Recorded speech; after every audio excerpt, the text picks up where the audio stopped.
Clap, yo mes grenouilles, bienvenue sur 3 gouttes de parfum, la chaîne créée par un amateur passionné et professionnel du parfum, pour les amateurs passionnés et professionnels du parfum.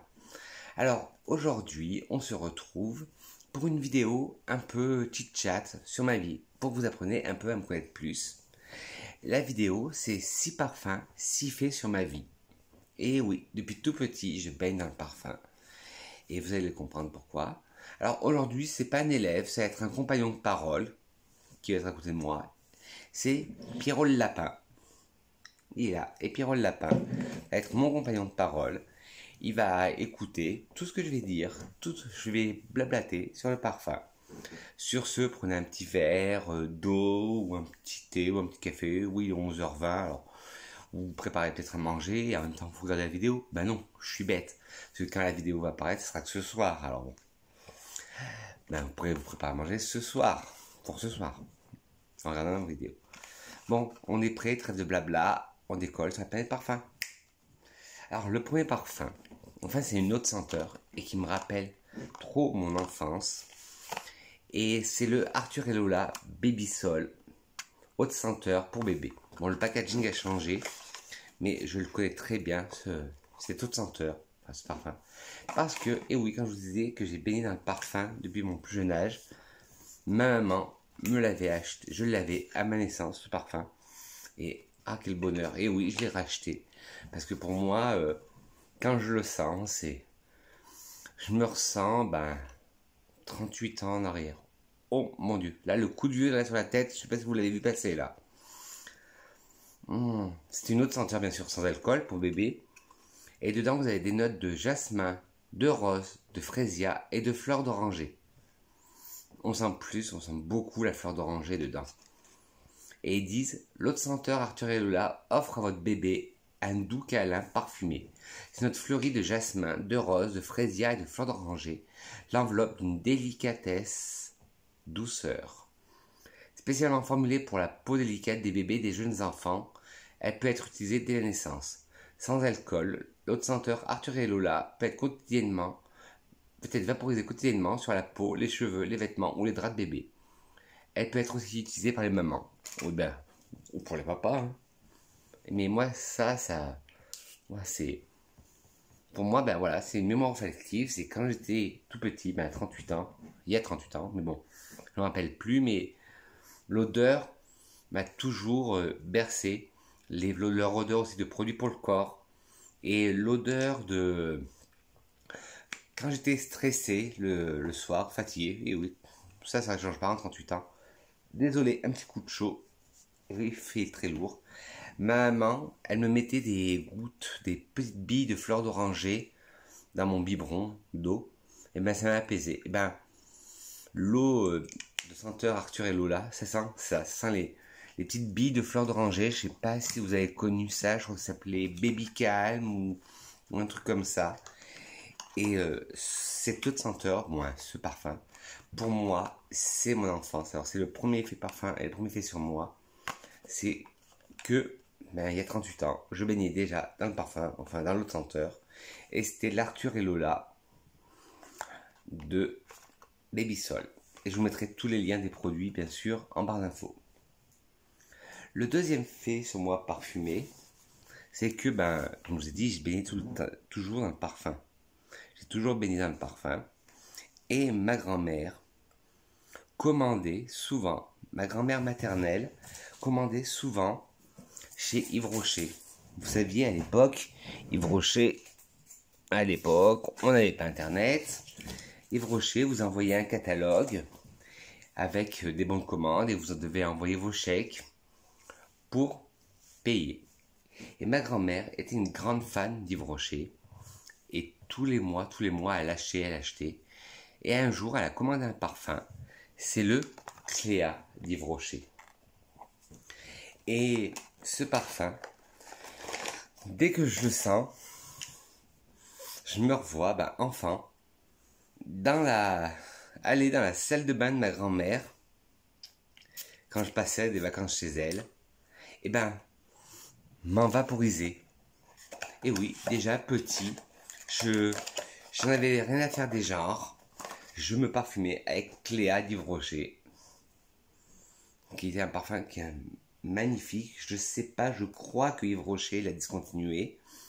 J'essaierai de vous trouver un lien, mais ce parfum, il est magnifique. C'est un oriental floral, avec des accords boisés, de fleurs blanches, florales, ambrées, balsamiques baumées, et des accords de fleurs jaunes. Oui, j'ai des trémolos dans la voix quand j'en parle. Il est sorti en 81, c'est un oriental floral pour femmes. Le parfum est composé d'ambre, de bois de santal, de gardénia, de patchouli, de vanille, de jasmin, de vétiver, d'ylang-ylang, de muguet et de rose. Qu'est-ce que je sens? Alors, on va le lire à l'envers. La rose, je la sens. Le muguet, je le sens. Ylang-ylang, moins. Le vétiver, oui, je le sens. Le jasmin, oui, mais c'est pas un jasmin solaire, c'est un jasmin très floral. La vanille, on la sent, mais très légèrement. Le patchouli, on le sent beaucoup. Le gardénia, on la sent. Le bois de santal, on le sent, ça donne le côté sec et terreux au parfum, qui est renforcé par le patchouli.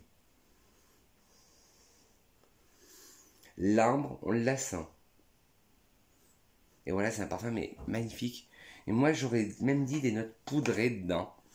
Parce que, pour moi, il me fait la note poudrée. Et je me rappelle voir toujours un flacon dans la chambre de ma grand-mère, sur sa coiffeuse, exposé. Et moi, dès que j'y allais, hop, je me vaporisais de parfum Cléa. Et ma grand-mère me disait, Vincent, t'as encore touché mon parfum? Non, non, j'ai rien fait, j'ai rien fait. Ben si, elle a touché son Cléa. Ah, Cléa, quelle merveille. Alors là, pareil, c'est un souvenir d'enfance. On revient dans les années 90. Je devais avoir entre 8 et 10 ans à peu près. Je partais tous les ans en vacances chez une de mes tantes. Et pareil, dans la salle de bain. Bon, tata, ça c'était pas bien d'avoir un flacon dans la salle de bain. Hein. Mais à l'époque, je ne savais pas. Elle avait toujours un flacon de Vanderbilt, de Gloria Vanderbilt. Et cette odeur, oh mon Dieu, c'est une tubéreuse. Mais une tubéreuse associée à de la vanille. Elle est magnifique, c'est un parfum qui est magnifique. C'est un oriental floral aussi. À croire que toute ma famille était attirée par les orientaux. Parce que ma maman, son parfum de prédilection, c'est Angel et que c'est un orientaux. J'aurais pu vous le mettre dans ma sélection Angel, mais je l'ai porté plus tard. Ça ne fait pas partie de mes souvenirs olfactifs. Et le Gloria Vanderbilt. Je ne sais pas si vous saviez, maintenant vous avez... on l'a toujours connu, excusez-moi, dans les supermarchés, si vous avez mon âge, ou chez des stockers style Action. Mais à l'époque, le Gloria Vanderbilt était vendu en parfumerie, style Sephora, Marionneau, Nocibé. Et oui, c'était vendu en parfumerie. Mais si vous allez en Russie ou aux États-Unis, ce parfum ou le Marussia de Zeltef, si je ne me trompe pas, mais ils sont encore vendus en parfumerie. Vous n'allez pas les trouver au supermarché du coin. Non, c'est vraiment des parfums de créateurs. Ah, mais ce parfum, il me rappelle pareil, il me rappelle tant de souvenirs. C'est un oriental floral, avec des accords floraux, de fleurs blanches, boisées, épicé chaud, sucré, poudré. Ah ouais, est-ce que vous savez ça? Ah ben, je suis obligé d'en remettre sur ma touche parce que j'adore tellement l'odeur.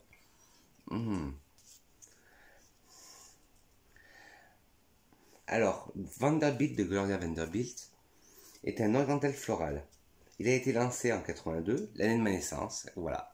C'est pour ça que je l'ai vu depuis que je suis tout petit. Et le nez derrière ce parfum, c'est Sophia Grossman, qui est un nez très réputé.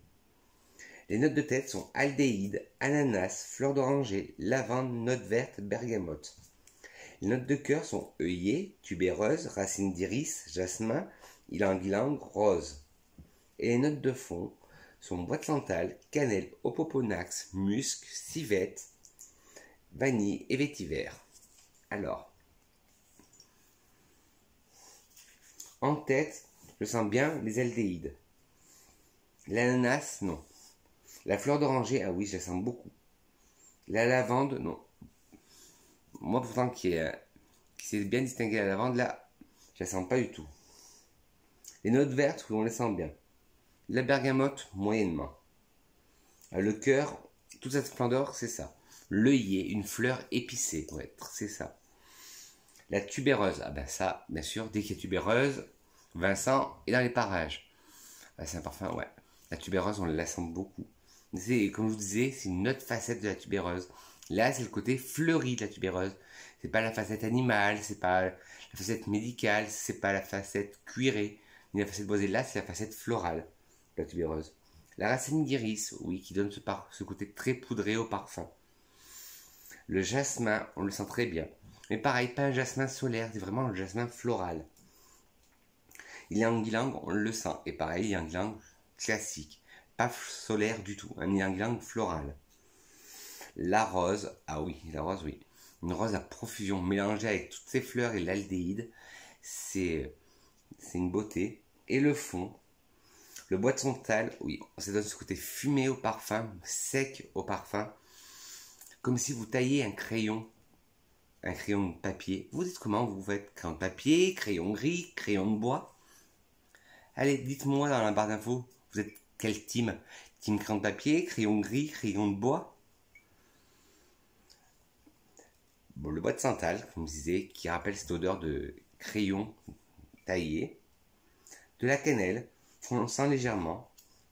De l'encens, ah oui, ça on le sent bien. Le musc, oui, mais c'est pas un musc blanc, alors c'est un musc très fort, c'est un musc très rentre dedans. Un musc oriental. La civette, oui, on la sent. La civette, comme si vous le saviez, avant c'était utilisé en parfumerie et c'était les glandes d'un chat sauvage qui s'appelait la civette. Maintenant, c'est tout, ne vous inquiétez pas, monsieur et madame les défenseurs des animaux, tout est fait par des molécules de synthèse. On ne tue plus les animaux pour avoir cette odeur. La vanille, on la sent très bien. Et le vétiver, on le sent parce que ça donne ce côté sombre au parfum. Ce côté dur, ce côté terreux. Et ce parfum, le Vanderbilt, ah, ça a été ma Madeleine de Proust. Pareil, quand j'allais en vacances chez ma tata, et ben, je lui en piquais à chaque fois. Enfin, ça, je m'avaporisais partout. Et pareil, à chaque fois, Vincent, tu m'as encore pris mon parfum. Ah non, non, moi j'ai rien fait, hein, j'ai rien fait. Merci. On arrive en 2000, dans les années 2000. On a passé les années 80 avec le Baby Sol, c'était mon enfance. Les années 90 qui étaient mon enfance et mon adolescence. Parce que l'adolescence, j'achetais des parfums, mais bon, que j'ai plus. C'était les parfums Yves Rocher, les petites boules, je crois que ça s'appelait Cap Nature. Vous aviez vanille, coco. Et ben, j'ai jamais acheté ça. Ou je prenais souvent le parfum de mon papa. Ou les parfums de mes sœurs, les parfums aux jeunes. En 2000, ben c'était en 2000 pile poil, m'a été offert mon premier parfum de luxe, qui était le Aura Formen de Giacomo. Je vous en avais parlé dans ma sélection de parfums masculins. Vous allez me dire, vu le prix, Vincent, c'est pas un parfum de luxe. Ben si, à l'époque, la marque Giacomo était une marque très luxueuse et c'était un parfum de luxe. C'était un parfum qui coûtait, je me rappelle à l'époque en francs, c'est à peu près 400 francs. Et la maison peut le trouver à 10 € sur internet. Mais ce parfum, voilà, que de souvenirs. Pareil, là je me retranspose 20 ans en arrière. C'est plus récent, mais il y a 20 ans, j'étais le mec libre et insouciant. Toujours entouré de mes deux meilleurs amis. D'ailleurs, c'est le passe là au passage, Amélie et Antonia, vous me manquez. Et on nous appelait les trois mousquetaires. Libre, insouciant, dans le lycée, on faisait les 400 coups. Oui, en 2000, j'avais 18 ans, alors vous savez, ben, comme on est. Et quand j'ai eu ce premier parfum, je l'avais eu pour mon anniversaire. C'était un cadeau de ma maman. Et c'était le premier, comme je vous disais, premier parfum de marque que j'ai eu. Et cette odeur. Et je l'ai porté souvent l'été parce que je suis du 14 juin. Après, j'ai fait un job saisonnier et je me suis acheté mon premier parfum de marque aussi, qui va venir après, et qui était ma signature olfactive. Mais là, pendant tout un été, le Aura Formen était ma signature olfactive. Enfin, j'alternais entre les deux. Alors, c'est un boisé épicé avec des accords aromatiques, boisé, épicé chaud, balsamique baumé, épicé frais et d'agrumes. Aura Formen de Giacomo est un parfum pour homme. Il a été lancé en 2000. Le nez derrière ce parfum est Henri Bergia. Les notes de tête sont gingembre, genévrier, sauge et citron.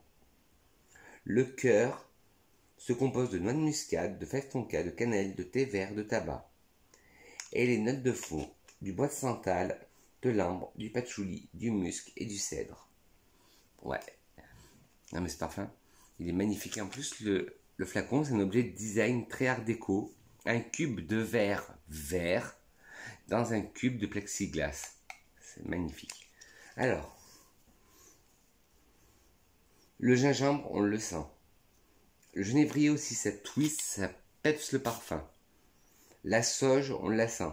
Le citron aussi, le côté pétillant du départ. Le cœur, la noix de muscade, on la sent. Et moi, la noix de muscade, on n'est pas trop copains d'habitude. Mais là, ça passe bien. La fève tonka, on la sent très bien. Mais là, c'est pas le côté sucré de la fève tonka. C'est le côté amer. C'est de l'amertume. La cannelle, on la sent très bien. Le thé vert, très bien, mais très délicat. Le tabac, on le sent. Et en fond, le bois de santal, toujours très sec. Très sec, limite bois brûlé. L'ambre, on la sent. Ça donne un côté un peu orientalisant au parfum. Le patchouli, très terreux, très sec, très gras. Non, pas très sec, pas très gras. Très gras, justement, qui permet au parfum de s'accrocher à nous. Comme les lierres sur nous. Hop. Le musc, là on ne sent pas le musc. Et le cèdre, qui essaie d'arrondir tout ça, mais qui n'y arrive pas, le pauvre cèdre. Ah. Le Aura Formen de Giacomo. Toute une histoire d'amour avec celui-là. Et le dernier, je vous ai bassiné avec ça depuis que je l'ai reçu. Mon premier parfum que je me suis acheté, c'était le Rush de Gucci pour femmes, malheureusement discontinué. Alors, j'ai trouvé son équivalent. Je vous ai fait une revue sur les parfums divins. Si vous ne les avez pas vus, allez checker sur ma chaîne. Et l'équivalent divin du Rush de Gucci, c'est le 0,66.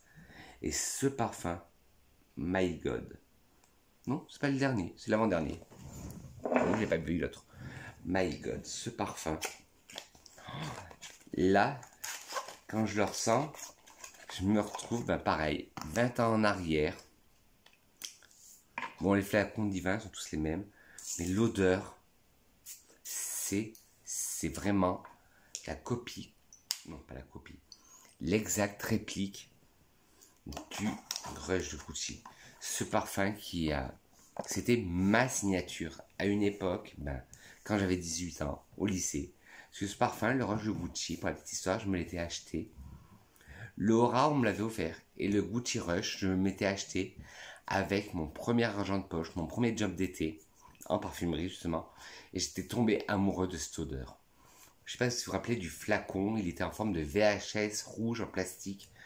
Et la pub très sensuelle, très érotique. Il faut dire qu'à l'époque, le directeur artistique de Tom Ford, c'était... de Gucci, c'était Tom Ford. Lui qui a lancé le porno chic. Et c'était... Tout est bien pensé. Le packaging, le marketing, tout. L'odeur. Mais malheureusement, il n'a pas duré, il n'a pas marché. Pourquoi, Gucci? Pourquoi? Ah, mais ce parfum, c'est une merveille. Et pareil, là, je le sens. Je ferme les yeux. Je me revois dans la cour de lycée avec Amélie et Antonia à faire les 400 coups. À fumer nos premières cigarettes, je sais, fumer c'est pas bien. Vincent, tu nous incites.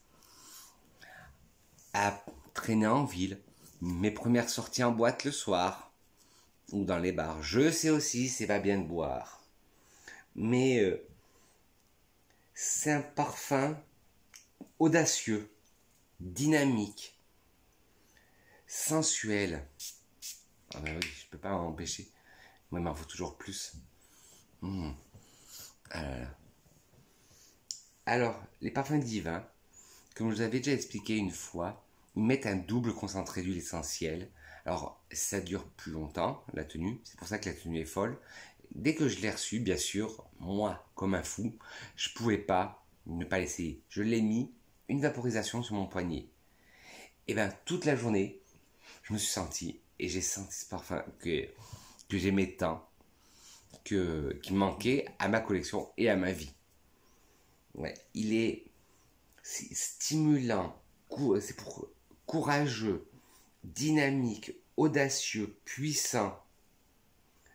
Un arôme excitant et agréable qui vous rendra immédiatement magnétique. Voilà, c'est magnétique ce parfum. C'était ma signature olfactive. Peu de gens le portaient. Et quand je le portais dans le lycée, on pouvait dire ah ben tiens, Vincent est passé par là. C'était ma signature, c'était mon parfum. Je voulais que ce soit qu'à moi, je voulais que personne d'autre dans le lycée porte. J'étais un peu peste à l'époque au lycée. Je me suis confessé, j'étais très peste. Et je voulais que personne d'autre le porte. C'était moi. Ce parfum, c'est moi. C'est le Vincent d'il y a 20 ans en flacon. Voilà. Alors, c'est un chypré fruité. Alors, Divin, il conseille par saison. Bon, moi, je vous ai toujours dit, vous mettez votre parfum quand vous voulez. Il le considère en hiver. Et eux aussi, Divin, ils ont une échelle d'intensité de 1 à 5. Chez Divin, le 66, le Rush, il est catégorisé 6. 3. De 1 à 5, il est catégorisé 6. Bravo Vincent! 3. Et eux, ils disent usage recommandé la nuit. Ben non, c'est comme mettre un parfum d'été l'hiver ou mettre un parfum d'hiver l'été. Si vous voulez mettre un parfum la nuit, ben mettez un parfum de nuit. C'est quoi ce bazar? J'ai jamais vu qu'on recommande un parfum pour la nuit, pour le jour. Un parfum, ça se met quand on veut, à n'importe quel moment de la journée. Ah oui, bon. Je sais, moi, je me parfume aussi avant d'aller me coucher, mais bon. Alors, trêve de blabla, passons à ce qui nous intéresse, les notes. En tête, vous avez du fraisier africain, de la pêche et du gardénia. En cœur, de la coriandre, de la rose damas et du jasmin. Et en fond, de la vanille, du patchouli et du vétiver. Ah, on sent tout. Le fraisia, on le sent, ça donne ce côté fleuri au parfum. La pêche, on la sent, ça donne ce côté fruité, au contraire. Le gardénia redonne un côté floral. La coriandre vient pimper tout ça. Ça vient donner un coup de boost. La coriandre, là, tchoum, elle arrive. Elle donne un coup de boost. Voilà.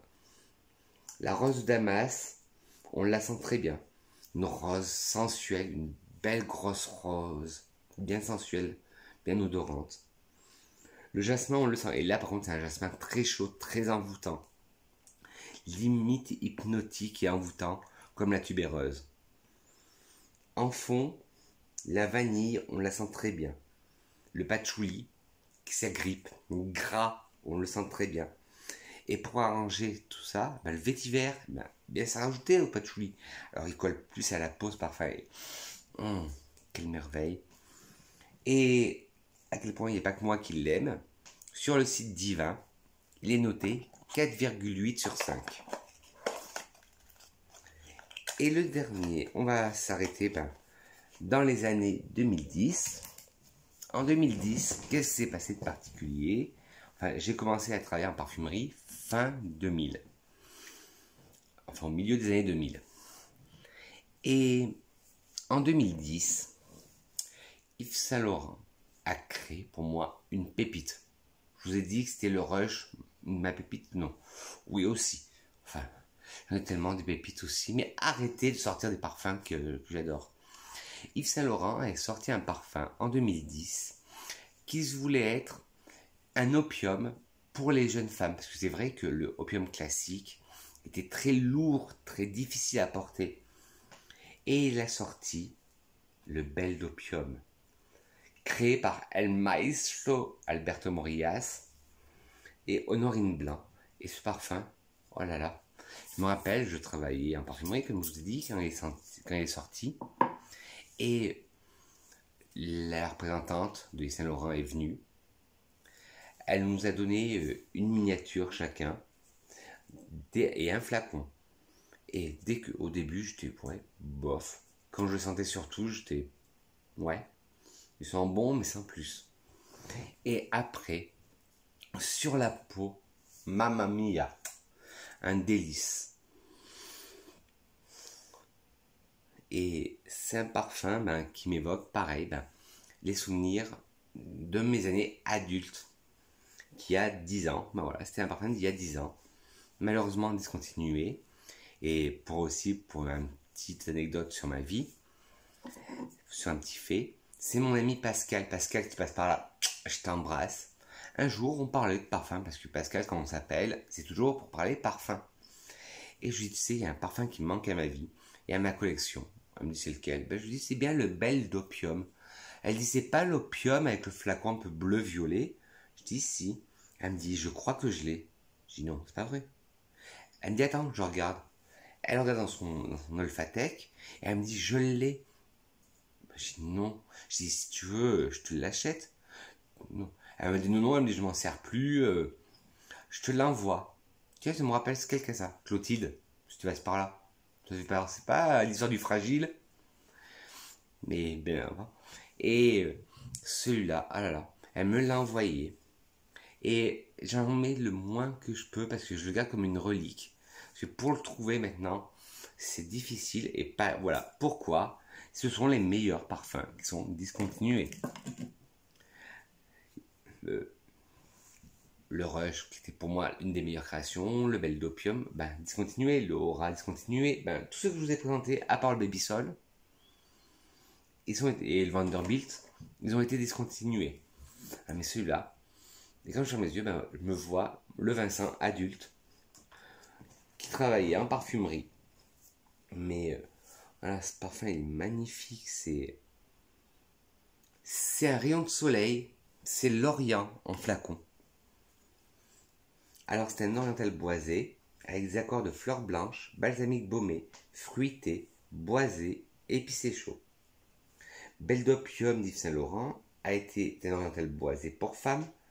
Il a été lancé en 2010. Belle d'Opium a été créé par El Maestro Alberto Morillas et Honorine Blanc. Les notes de tête sont mandarine, gardénia, jasmin et lys de Casablanca. Les notes de cœur sont encens, pêche, tabac, notes fruitées, poivre blanc, rose. Et les notes de fond sont bois de santal, patchouli, ambre et vanille. Vous voyez, il y a des similitudes dans tous mes parfums. C'est un oriental, j'ai parlé beaucoup d'oriental aujourd'hui. Et, ah là là, celui-là, il me fait penser à une chicha, à un narguilé, aux fruits et aux fleurs. En tête, on sent la mandarine qui donne un petit twist au parfum. Le gardénia, très opulent. Le jasmin en tête, ah oui, ça on le sent, c'est un bon jasmin, un bon gros jasmin. Là par contre, un jasmin très floral, très floral, très capiteux. Le lys qui donne ce côté poudré au parfum, on le sent très bien. En cœur, vous avez l'encens, qu'on sent très bien. La pêche, qu'on sent aussi très bien. Le tabac et les notes fruitées. Ce que je vous disais, ce qui fait une chicha, tabac, notes fruitées. Le poivre blanc qui vient pimper un peu le parfum parce que, oui, il est un peu fade. Alors du poivre. Et la rose, mais là c'est une belle grosse rose. Une rose turque. Le fond, le bois de santal pour donner le côté sec au parfum, comme je vous disais. Et pour contrebalancer le côté sec du bois de santal, rien tel qu'un patchouli bien gras, bien collant. L'ambre, on sent très bien. Et la vanille, un délice. Pas une vanille gâteau, une vanille tout en douceur, tout en subtilité. Un petit fil. Voilà. Vous savez à peu près, voilà, vous savez 6 faits sur moi, sur mon univers parfumé. Des faits de mon enfance, des faits de mon adolescence et des faits de mon âge adulte. Si cette vidéo vous a plu, n'hésitez pas à me lâcher des petits thumbs up. Si ça vous a pas plu, c'est des brouillons, des petits pouces en bas. N'hésitez pas à la critique constructive. À vous abonner en appuyant sur le bouton s'abonner qui va passer par là, par là. Et appuyez sur la cloche, non pas sur moi, mais la cloche de notification. et appuyez sur toutes pour recevoir toutes les vidéos que je vais faire. Et pour finir, comme d'habitude, une petite citation sur le parfum. Une citation d'Osho qui dit « Le sexe est la semence, l'amour est la fleur, la compassion est le parfum ». C'est une citation d'Osho. Sur ce, mes grenouilles, je vous souhaite une agréable journée parfumée. Plein de bonnes choses pour vous. Nous on se retrouve très vite pour une nouvelle capsule. Et sur ce, je dis que je vous aime et je vous fais de gros bisous. Mouah.